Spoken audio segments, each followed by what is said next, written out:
একাকিত্ব এটি সবসময় কষ্টের হয় না। কিছু কিছু একাকিত্ব নেয়ামত। রবের জন্য যে একাকিত্ব, সে একাকিত্ব কখনো কষ্টের হয় না। হৃদয়টা ভেঙে আজ চুরমার।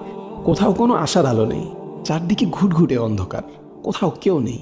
জায়নামাজে বসে অশ্রু ঝরাচ্ছি, সেই অশ্রু এসে সান্ত্বনা দিচ্ছে। হে ব্যথিত হৃদয়ে, কষ্ট পেও না, তোমার রব সব দেখছেন। মনের ভিতর জমিয়ে রাখা এক সমুদ্র পরিমাণ কষ্ট, যা কেউ কোনোদিন বুঝেনি, বুঝার চেষ্টাও করেনি। সে কষ্টের কথা তোমার রব তো জানেন। তিনি তোমার সহায় হয়েছেন বলেই তো তোমায় এই একাকিত্ব দিয়েছেন, যাতে তোমার কষ্টের কথা তোমার রবের কাছে বলে হালকা হতে পারো, তোমার দুশ্চিন্তার কথা রবকে বলে নিশ্চিন্ত হতে পারো। হে ব্যথিত হৃদয়, তুমি কি জানো না তোমার রব যে অসম্ভবকে সেকেন্ডের মধ্যেই সম্ভব করতে পারেন? তাহলে একাকিত্বকে তুমি কেন ভয় পাও?